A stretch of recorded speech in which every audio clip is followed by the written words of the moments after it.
Alright, Spicy Decks of the Week. This is the first one of these we have done since the new box instruction deck came out, so several new things to talk about. Starting off with the new Crystal Beast support cards, we got a couple of pendulums here that are going to do a lot to protect your Crystal Beast. So first off, Crystal Keeper is going to make it so that when it's in the pendulum zone, the first time a Crystal Beast card, or cards, keep in mind monster or back row, would be destroyed, they're not destroyed that turn. So once per turn, protect your monsters from destruction effects. That's pretty strong, especially when you combine it with Crystal Master, the other pendulum monster.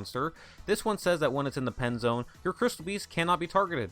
So your opponent cannot target your Crystal Beast monsters, and the first time they be destroyed, they're not. So these two cards offer a ton of protection for your monsters, and it's really going to help you sort of get your plays going and protect your Crystal Beast as you do so.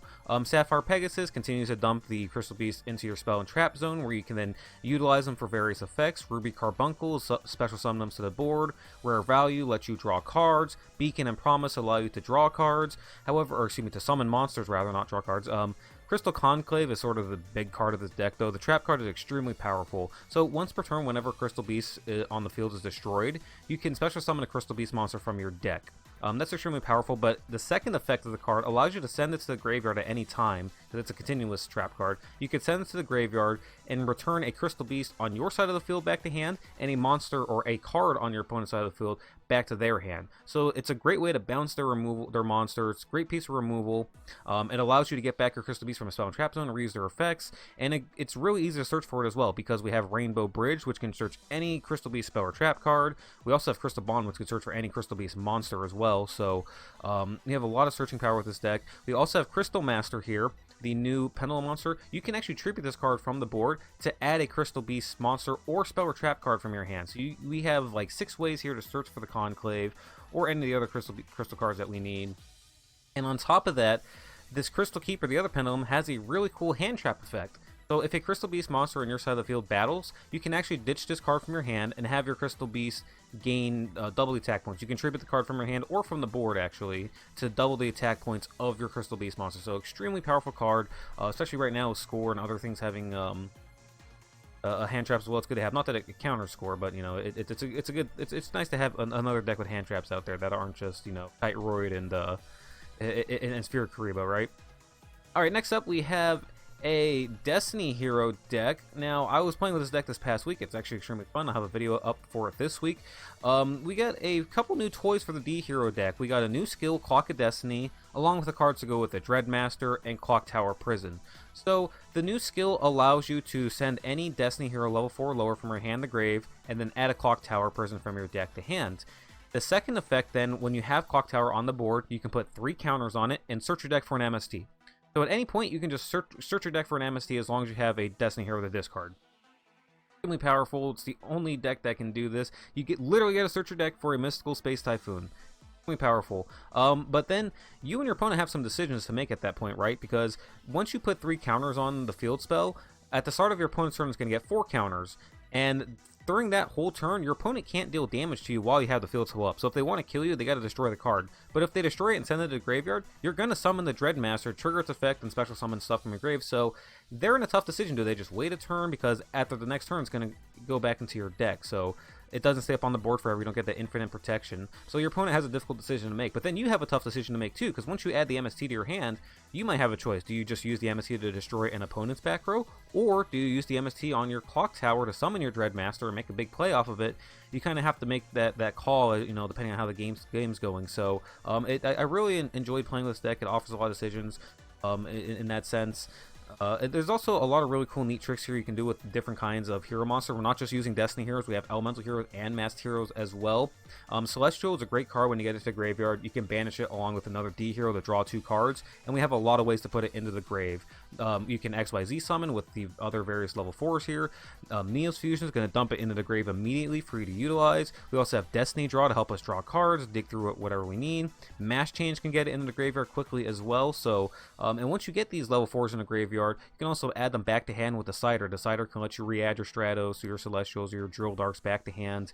So this deck just has a lot of neat tricks here. Also, we got, you know, room for the back row in here, the Karma Cuts, the Book of Moons. So, and again, ability to search for MST is really unique and really cool that this deck can do that.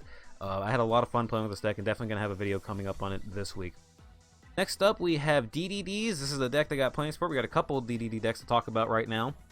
So the first one, about 2/3 of this deck is kind of what we saw before the new decks, right? You Swirl Slime, you Fusion out of the hand with it, you summon your Night Rose monster and Night House monster, and you bring back the level 7 dragon synchro for 10.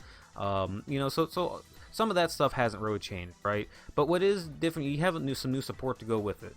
The DD Orthos is great for taking out back row. You can destroy your own contract cards, destroy your other DDDs. Problematic back row you have, so you can push for your OTKs. Savant Newton's going to let you re-add stuff back to hand. Kepler's going to let you search your deck for whatever you need, along with Dark Contract at the gate. You have plenty of searching power here now, so the deck is this version of the deck kind of operates similar to how it did before, just with some added power, added stuff to it, right? Added protection, added little things here and there.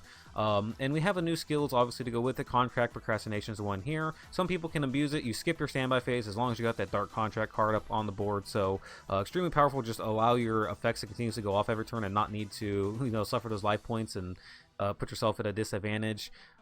And again, I know some people are abusing this. We're not doing that with this deck, but it is an extremely powerful skill regardless. DDD's a really solid deck right now, doing pretty well, and different variants as well, as we see here that some people are having success with like pendulum versions also. So we have some of the same cards here with Savant Keeper, Orthos, but quite a few different, I guess you say, pendulum DDDs. We are using the Doom King Armageddon along with a skill to utilize it. So the skill is going to let us like take a Doom King Armageddon from our hand, put it on the top of our extra deck, and then select a Pendulum monster from our deck and put it in the Pendulum zone. Its effects are negated, but it allows you to just sort of like filter through your deck, start to get things rolling, because we want to summon this King Kaiser, this normal monster. The normal effect monster that's not a pendulum is sort of your big OTK card with this deck. When you pendulum summon this card, all face-up cards your opponent currently have their effects negated. Monsters and spell and trap cards all get negated if they're face-up. And then you can, during your main phase, if you had pendulum summon it, you can target 2 cards in your spell and trap zones, your 2 pendulums, destroy them, and then this card can attack 3 times this turn.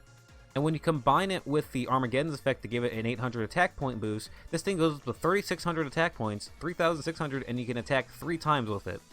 So this is a just nasty OTK card here. It is extremely easy to get it out to because we can pendulum summon so consistently with this deck. We have the Dark Contract, we have the Savant Kepler. We have so many ways to search out whatever we need from our deck to be able to go pendulum plays. It's really awesome, and it's just so cool that we have so many different skills available in the deck. And a neat thing too, not a whole lot of extra deck stuff necessary either. A couple things here. This player is only running 4 in the extra deck, so clearly not a huge part of this deck, which is nice for budget players. Alright, next up we have Nekroz. Now this was a spicy win streak deck that got 8 wins, and I really like this deck, and I'm planning on trying it out this week. So we're using Advanced Ritual Art to send a whole bunch of normal monster level 2 spellcasters to the graveyard. That's going to let us send them straight from the deck, so we don't have to send them from our hands, and be able to summon Nekroz of Valkyrios. Now, Valkyrios is actually the hand trap that like you can discard it from your hands to negate attacks. But when it's on the board, you tribute 2 monsters from your hand or field, up to 2, and then you can draw the same number that you tributed. So if you happen to draw your normal monsters and you summon this to the board, you can discard them and dig for the other cards in your deck. You can also discard the Kite Roids and still get the graveyard effect out of them while you're trying to dig for those Magical Ice fusions, because that's the other thing. Once you get Nekroz of Valkyrios out and this dies, you're going to have 5 in your graveyard, because 4 spellcasters ascend it plus Valkyrios is 5. That equals Magical Ice Fusion, which can bring out the Quintet Magician, blow up your opponent's board, and try to push for a game. We can also pretty consistently get out these ritual monsters too. Master of Rites, anytime our life points go down by 1,000, you can send a card back from your hand to the deck and add a ritual beast, or excuse me, a ritual monster or spell from your deck to hand. Up to twice per duel you can do this. And that's going to be really good because we can send back the normal monsters that we don't want in our hands back into the deck for the ritual art. We can use Kite Roid along with Cyclone to trigger it. Cyclone can trigger it. The Kite Roids can, you can let certain attacks go through, like blocking other attacks to trigger your skill. So this is actually really cool. I know I've seen this before, but I hadn't really seen anyone actually have too much success with it. And yeah, 10 win streaks with it is pretty good. I know a lot of people like Nekroz from back in the day. I remember the deck. A lot of people hated it too. So, but yeah, nonetheless, a lot of people have fond memories of this deck, and I'm glad to see that it's having at least a little bit of success, and people can try out a version of the deck or in some kind of way that can. Alright, and then next up we have a Simorgh deck. Now, Simorgh, this is very interesting. I was really surprised to see not only this, but there's actually like 3 or 4 simorgh decks in the last like 2 weeks that have either hit king of games or went on nice win streaks. And I'm just kind of surprised that Raza really has made a difference here.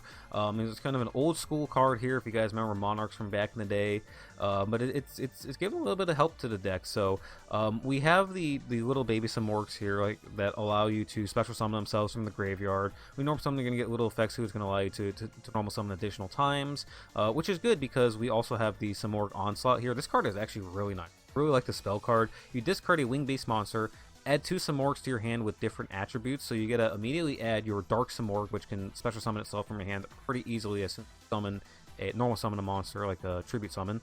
And then you can reveal a wing beast monster in your hand and reduce the levels of the wing beast in your hand by 1. So you can basically add the Simorgh of Darkness to your hand, add this Simorgh Bird of Ancestry, excuse me, not the Simorgh Bird of Divinity to your hand because it's level 7, so it'll become a level 6. Then you contribute over a monster on the board, summon the Divinity, and then you're going to be able to special summon the Dark Simorgh monster from your hand afterwards. So and also the monsters you discard, you can special summon it from the graveyard, the little Simorgh. So this one little spell card is going to give you these 2 summons on the field, get your effects off. It's really, really cool what this deck can do. I'm going to have to look into it some more, really try playing with it. I love the Monarchs, and you have a little neat play here with Raza too. Once your Ryza monster goes to the graveyard, you can bring it back with Dark Advance. You're allowed to actually special summon a monster in your graveyard with the attack and defense value of a Monarch, 2400 to 1000.